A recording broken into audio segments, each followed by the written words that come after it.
Assalamualaikum warahmatullahi wabarakatuh. Perkenalkan, nama saya Winnie Triwardani dengan NIM 2517-2018 dari Prodi Ilmu Pemerintahan. Di sini saya akan membuat tugas video sebagai pemenuhan tugas UAS mata kuliah Asas-Asas Manajemen. Dan materi yang saya akan bahas pada video kali ini yaitu tentang planning atau perencanaan. Baiklah, di sini saya akan menjelaskan tentang planning atau perencanaan. Yang pertama yaitu pengertian planning. Planning atau perencanaan adalah proses menetapkan tujuan, strategi, dan langkah-langkah detail untuk mencapainya, mencakup identifikasi sumber daya, penentuan waktu, dan tujuan, agar sumber daya teroptimalkan dan efisiensi dapat tercapai, sehingga menjadikannya fondasi bagi fungsi manajemen lainnya seperti pengorganisasian dan pengendalian. Oke, selanjutnya yaitu ada beberapa pengertian menurut para ahli nih tentang perencanaan. Langsung saja, yang pertama yaitu menurut Harold Kuntz and Cyril O'Donnell. Nah, menurut mereka nih, perencanaan adalah fungsi seorang manajer yang berhubungan dengan pemilihan berbagai alternatif tujuan, kebijakan, prosedur, dan program. Yang kedua, ada menurut George Terry, yaitu perencanaan adalah pemilihan fakta-fakta dan usaha menghubung-hubungkan antara fakta yang satu dengan yang lain, kemudian membuat perkiraan dan peramalan tentang keadaan dan perumusan tindakan untuk masa yang akan datang, yang sekiranya diperlukan untuk mencapai hasil yang dikehendaki. Selanjutnya yang ketiga, yaitu ada dari Louis A. Land, yaitu perencanaan adalah menentukan serangkaian tindakan untuk mencapai hasil yang diinginkan. Yang keempat, ada dari Billy E. Gotts, yaitu perencanaan adalah pemilihan yang fundamental dan masalah perencanaan timbul jika terdapat alternatif. Dan yang terakhir, yaitu dari Dr. Andes Haji Malayu SP Hasibuan. Menurut dia nih, rencana adalah sejumlah keputusan mengenai keinginan dan berisi pedoman pelaksanaan untuk mencapai tujuan yang diinginkan itu. Jadi, setiap rencana mengandung dua unsur, yaitu tujuan dan pedoman. Selanjutnya yaitu kita masuk pada bagian karakteristik perencanaan. Nah, di karakteristik planning atau perencanaan ini terdapat 8. Yang pertama yang akan kita bahas yaitu tujuan. Nah, tujuan ini yaitu harus rinci dan spesifik. Kenapa harus lebih rinci dan spesifik?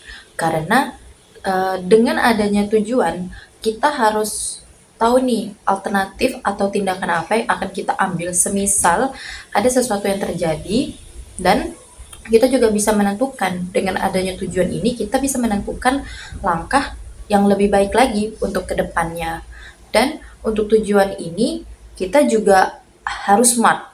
Nah, smart itu apa aja sih? Nah, S-nya itu ada spesifik.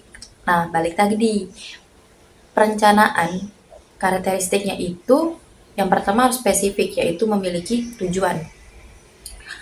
Yang kedua ada M. M itu adalah measurable atau terukur. Nah, dengan adanya tujuan ini, perencanaan bisa adanya indikator keberhasilan. Yang ketiga, A atau achievable, yaitu dapat dicapai. Nah, dengan adanya tujuan ini, perencanaan harus dapat tercapai dengan sesuai dengan waktu yang ditentukan atau waktu yang direncanakan. R-nya itu relevan. Nah, relevan ini artinya yaitu sesuai. Jadi, misalnya kalian mempunyai perencanaan, nah tujuannya itu harus sesuai dengan visi misi dari perencanaan kalian. Yang T-nya itu time bound atau ada batas waktu mencapainya. Nah, dalam membuat perencanaan kita juga perlu nih yang namanya batas waktu untuk mencapainya.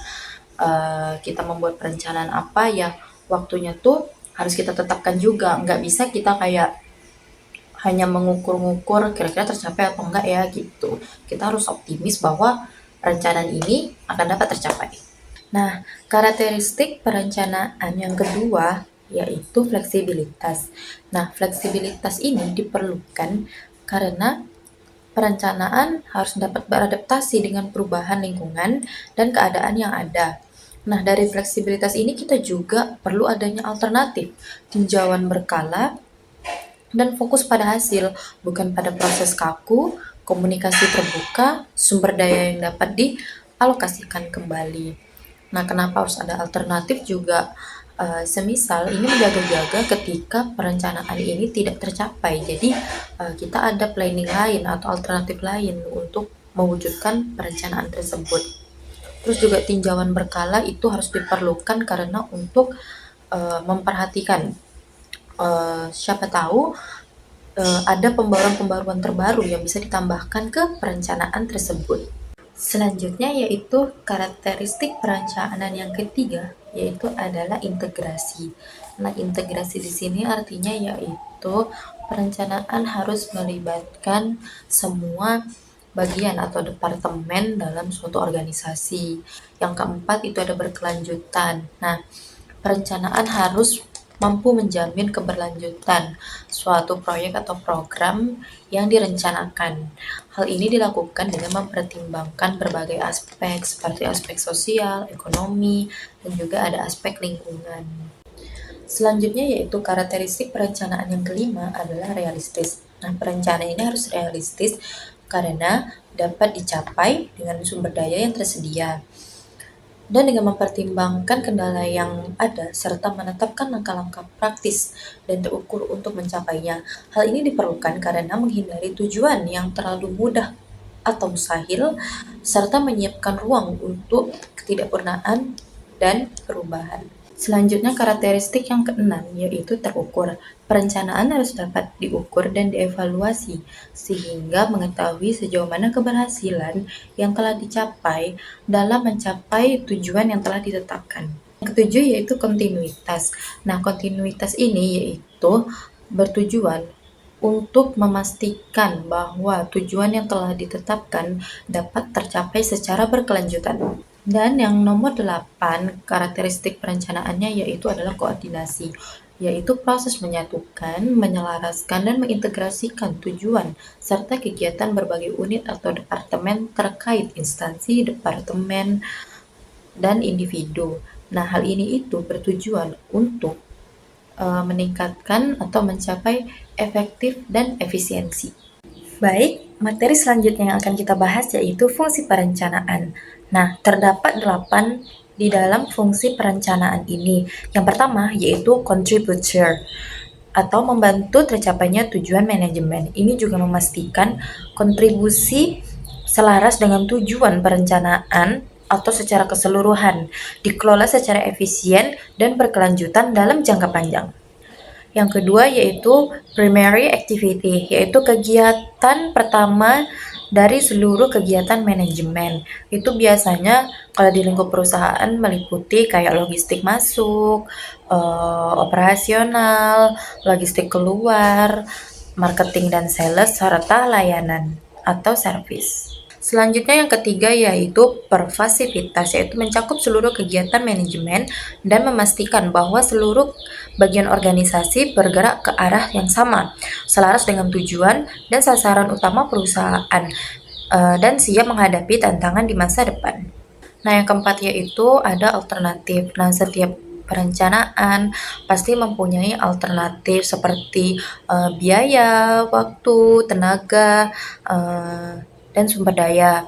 Kenapa harus ada alternatif? Agar ketika terjadi sesuatu itu ada alternatifnya. Mungkin seperti ketika biayanya kurang, nah kita ada alternatif nih, mungkin seperti mencari bahan yang lebih murah lagi. Terus ketika sumber dayanya kurang, nah kita ada alternatif lain nih, misalnya dengan menambah sumber daya lagi atau dengan menggunakan atau kita yang turun langsung untuk membantu. Selanjutnya yaitu ada efisiensi. Nah, efisiensi di sini yaitu artinya adalah penghematan, di mana kita berusaha untuk meminimalkan pengeluaran dan memaksimalkan pendapatan.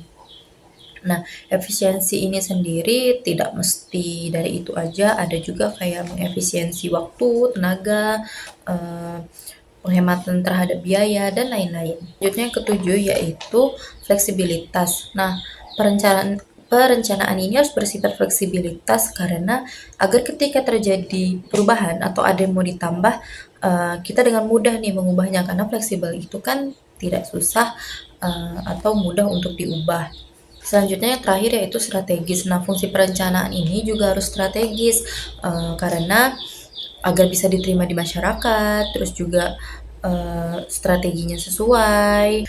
Nah, dengan strategis ini juga bisa meningkatkan efektivitas dalam merancang perencanaan. Kita masuk pada materi selanjutnya yaitu tujuan perencanaan. Nah, tujuan perencanaan yang pertama yaitu adalah meningkatkan efektivitas. Dalam perencanaan, perlu ditetapkan strategi, taktik, dan rencana operasional yang diperlukan untuk mencapai tujuan tersebut. Yang kedua, ada meningkatkan efisiensi.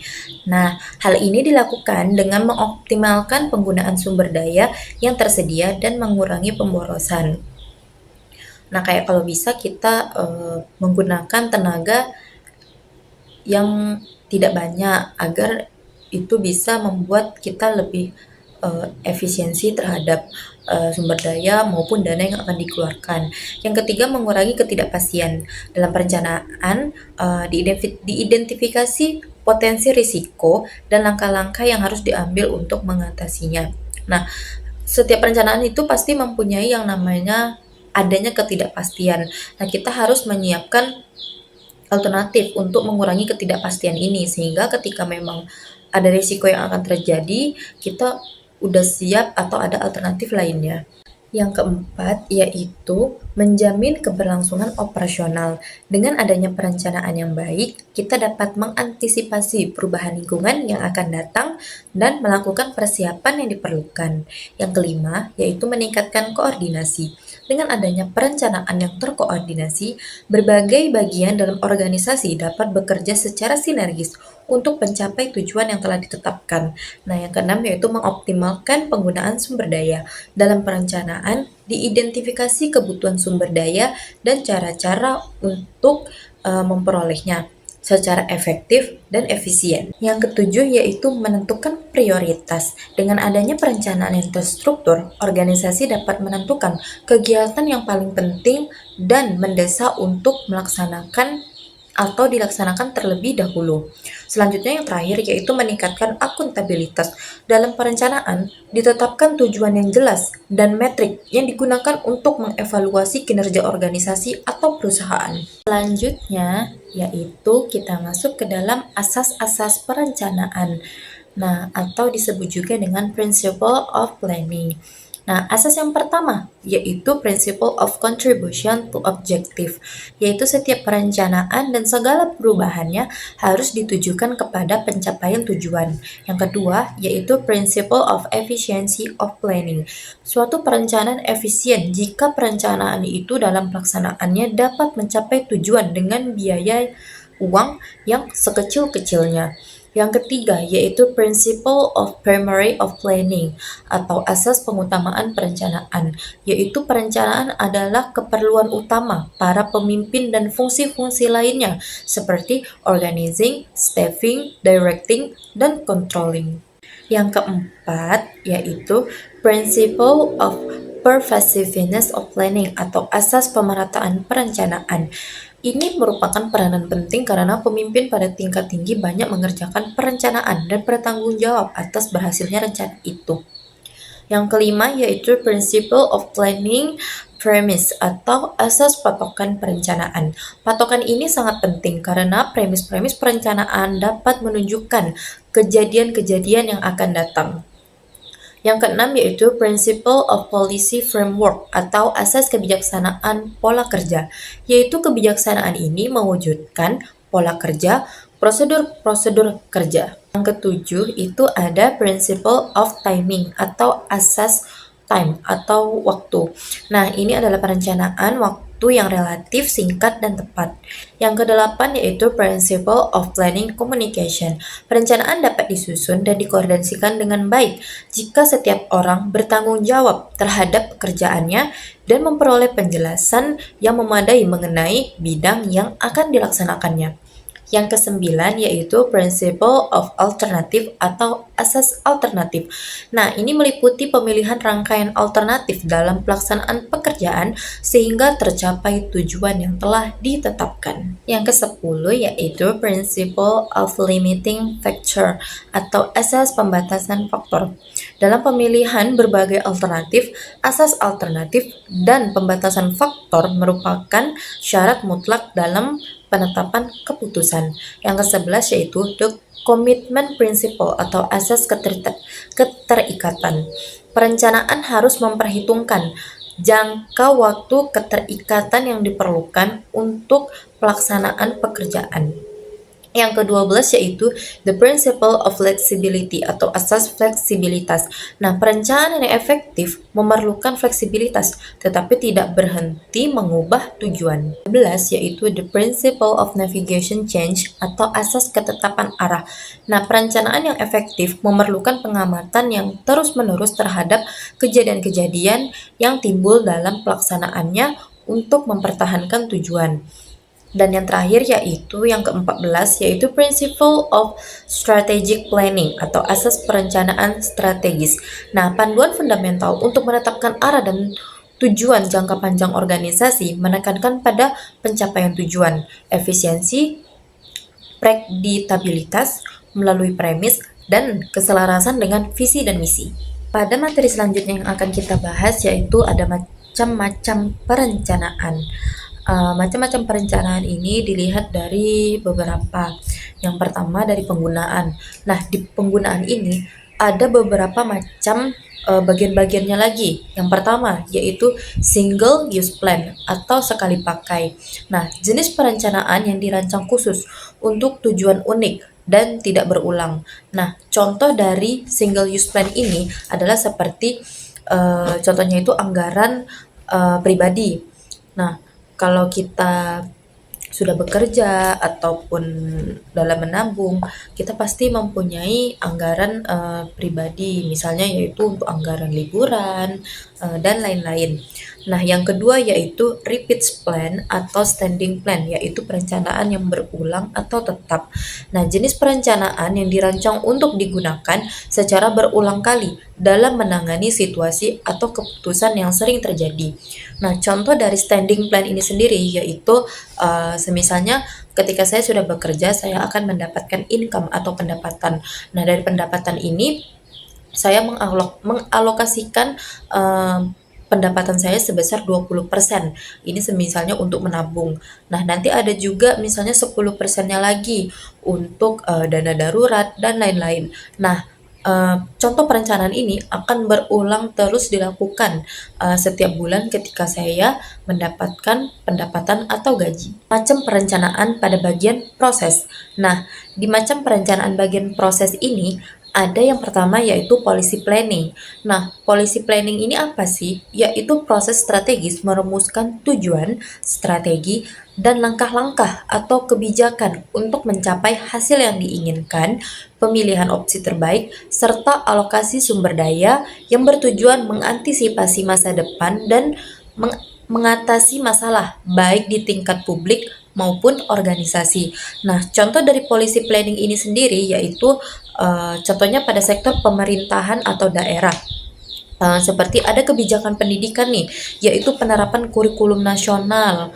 Terus ada juga pada kebijakan kesehatan, yaitu ada program vaksinasi pas masa COVID-19 kemarin, dan ada juga program BPJS. Nah, yang kedua yaitu program planning, yaitu adalah proses strategis untuk mengubah ide menjadi tindakan nyata dengan menetapkan tujuan, mengidentifikasi langkah-langkah spesifik, dan mengalokasikan sumber daya yang secara efisien agar selaras dengan strategi organisasi. Nah, contoh program planning ini sendiri yaitu contohnya seperti yang saat ini sedang terjadi dan sedang dijalankan, yaitu adalah program makan bergizi gratis.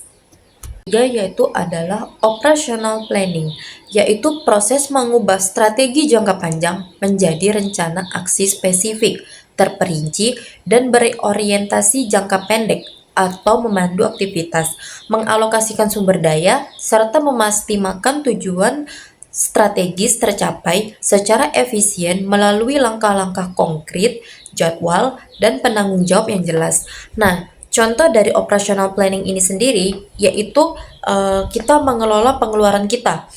Ketika kita mendapat gaji, pasti kita membagikan gaji-gaji kita atau keuangan kita pada bagian-bagian tertentu, sepertinya kayak untuk menabung, untuk dana darurat, dan dialokasikan juga dengan tetapkan batas. Selanjutnya kita masuk macam perencanaan pada bagian jangka waktu.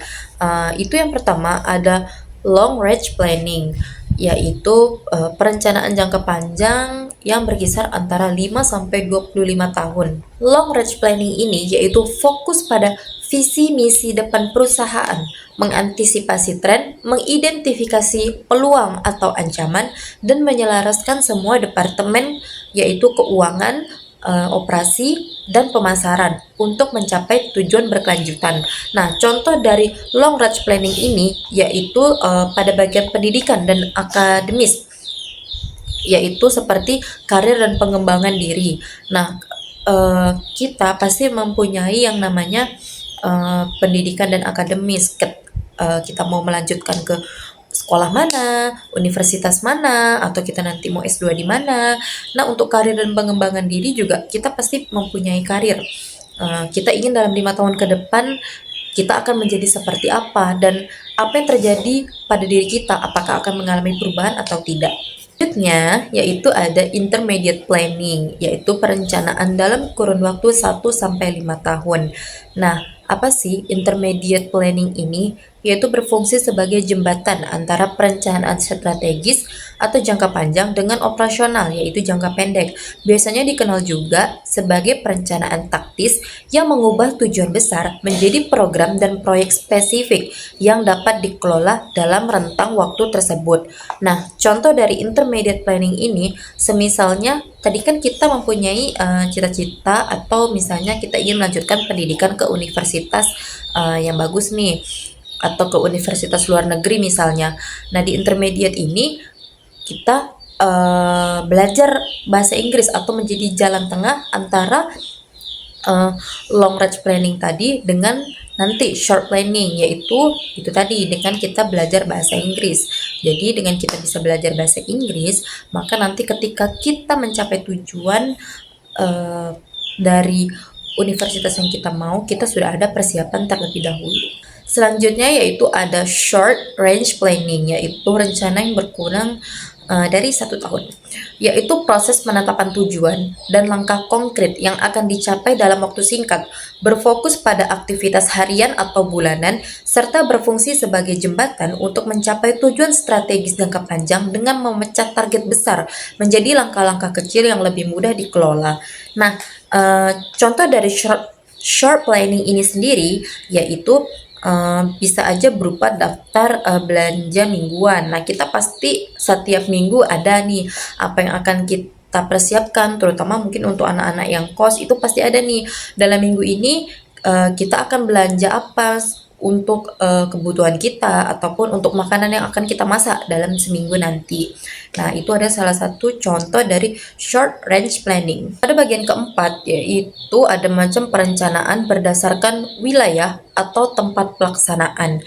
Nah, yang pertama itu ada rural planning, yaitu biasa ini perencanaan yang berada di daerah desa, yaitu proses strategis untuk mengembangkan dan mengelola wilayah non-perkotaan, berfokus pada pengembangan ekonomi keberlanjutan, sumber daya alam, seperti pertanian, hutan, perikanan, peningkatan infrastruktur seperti pendidikan, perumahan, kesehatan, dan peningkatan kualitas hidup masyarakat pedesaan dengan menyeimbangkan pertumbuhan ekonomi dengan konservasi lingkungan dan mengurangi kesenjangan. Nah, contoh dari rural planning ini sendiri yaitu di daerah saya, eh, di sekitarnya itu masih dalam kawasan yang hutan dan di mana hutan ini tidak boleh ditebang. Dan baru-baru ini pemerintah memberikan pemasangan lampu di kampung kami. Jadi yang tadinya ketika masuk ke daerah kami itu gelap, sekarang sudah terang karena sudah ada lampunya. Yang kedua yaitu city planning, yaitu proses strategis untuk membentuk lingkungan perkotaan, mengelola tata guna lahan, infrastruktur dan pengembangan sosial ekonomi secara terpadu bertujuan menciptakan kota layak huni, berkelanjutan, efisien, dan cerdas dengan mempertimbangkan aspek fisik, lingkungan, sosial, serta ekonomi untuk meningkatkan kualitas hidup penduduk. Nah, contoh dari city planning ini sendiri yaitu bisa kita lihat pada jembatan layang di daerah Ramayana. Selanjutnya, yaitu ketiga ada regional planning. Nah, proses strategis untuk mengelola sumber daya fisik, sosial, dan ekonomi di wilayah geografis tertentu meliputi beberapa administrasi untuk mencapai pembangunan terpadu dan berkelanjutan, mengatasi isu lintas batas seperti transportasi, perumahan, lingkungan, dan ketimpangan sosial, serta memastikan kesejahteraan publik melalui koordinasi antar pemerintah daerah dan pemangku kepentingan. Nah, contoh dari regional planning ini sendiri yaitu diadakannya transportasi terpadu seperti MRT atau LRT di daerah Jabodetabek. Selanjutnya yaitu national planning, yaitu proses strategis pemerintahan untuk mengatur pembangunan jangka panjang, menengah, dan tahunan, mengintegrasikan tujuan ekonomi, sosial, dan lingkungan, serta mengkoordinasikan berbagai pelaku pembangunan yaitu pusat, daerah, dan masyarakat untuk mencapai pertumbuhan berkelanjutan dan kesejahteraan nasional. Nah, contoh dari national planning ini sendiri yaitu rencana pembangunan jangka panjang nasional, yaitu mewujudkan Indonesia emas dan juga mencakup transportasi sosial, ekonomi, dan lain-lain. Nah, macam-macam perencanaan yang kelima yaitu materi atau objek, ya di mana di dalamnya terdapat satu yaitu personal planning, yaitu proses individu membuat strategi terstruktur untuk menetapkan tujuan, mengevaluasi diri, yaitu meliputi kekuatan dan kelemahan, mengidentifikasi sumber daya, dan menentukan langkah-langkah konkret untuk mencapai target seperti karir, akademis, dan hidup di masa depan. Nah, contoh dari personal planning itu sendiri yaitu seperti ketika kita sudah lulus SMA atau SMK, kita pasti ingin kuliah. Nah, kita mempunyai perencanaan kita akan kuliah di mana nih? Apakah kita akan memilih universitas, institut, ataupun sekolah tinggi, ataupun mungkin apakah kita akan langsung kuliah di luar negeri? Nah, itu adalah salah satu contoh dari personal planning.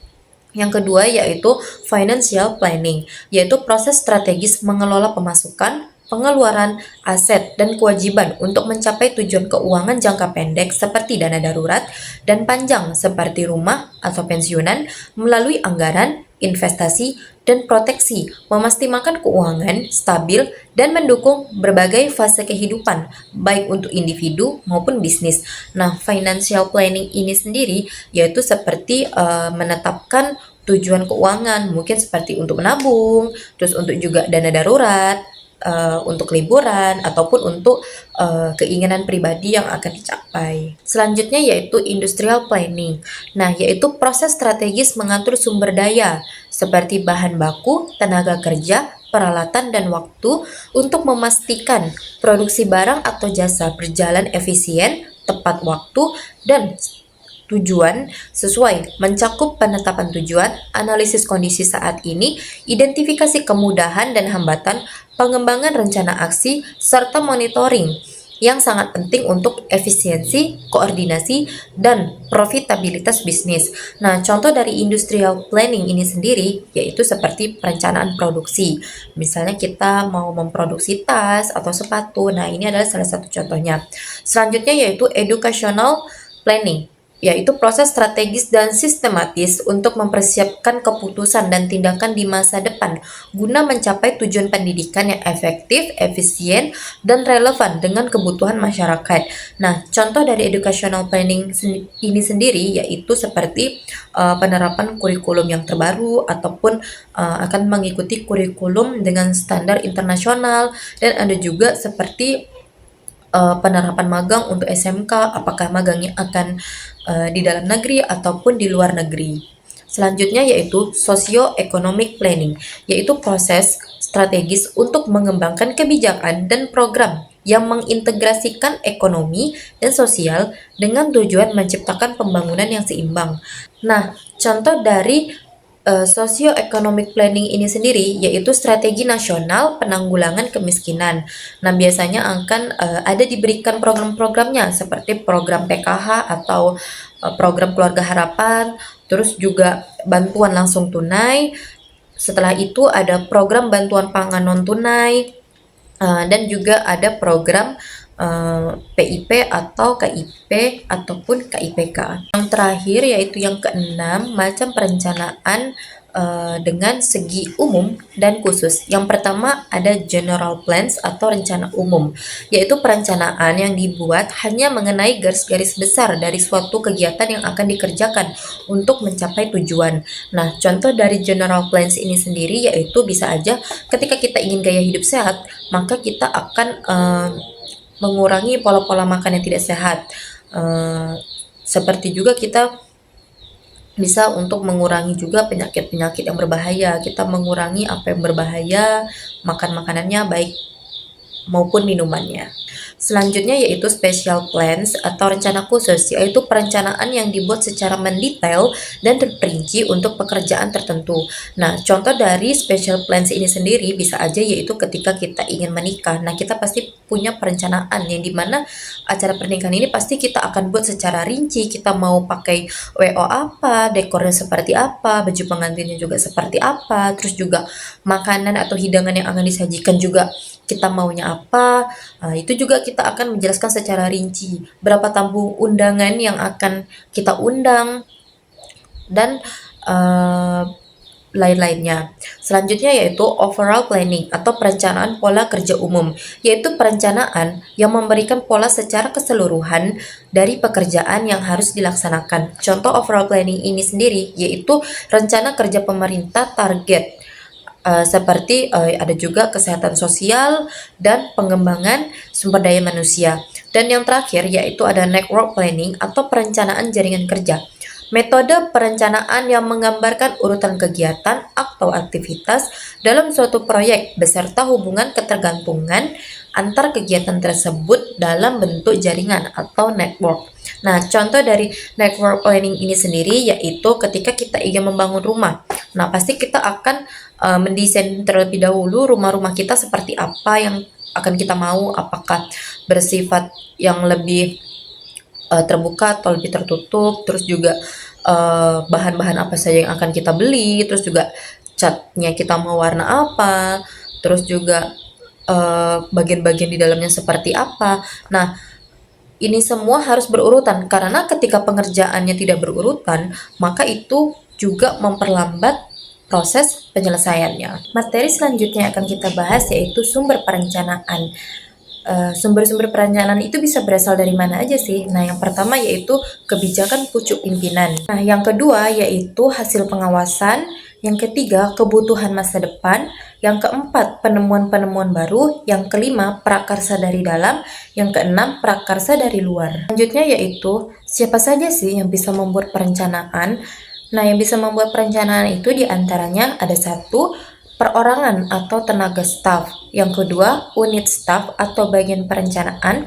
Yang ketiga, panitia atau badan perencanaan. Yang keempat, kontraktor atau konsultan. Selanjutnya yaitu tindakan atau langkah-langkah pokok apa saja sih dalam perencanaan itu? Nah, yang pertama yaitu penetapan tujuan atau sasaran. Yang kedua yaitu identifikasi situasi saat ini atau analisis situasi atau SWOT. Nah, SWOT ini meliputi yaitu strength, weakness, opportunity, dan threats. Yang ketiga yaitu pengembangan alternatif tindakan. Yang keempat, evaluasi alternatif dan pemilihan strategi. Yang kelima, pengembangan rencana aksi dan pengorganisasian. Yang keenam, pelaksanaan implementasi rencana. Yang ketujuh, pemantauan dan pengendalian yaitu evaluasi dan penyesuaian. Nah, yang terakhir yaitu perencanaan yang baik itu yang bagaimana sih? Yaitu satu, rumusan tujuannya jelas. Yang kedua, analisis situasi. Yang ketiga, identifikasi sumber daya. Yang keempat, strategi dan alternatif. Yang kelima, langkah operasional yaitu 5W plus 1H. Dan yang terakhir adalah evaluasi dan fleksibilitas. Oke, mungkin itu saja yang dapat saya jelaskan. Terlebih dan terkurang saya mohon maaf sebesar-besarnya. Terima kasih dan assalamualaikum warahmatullahi wabarakatuh.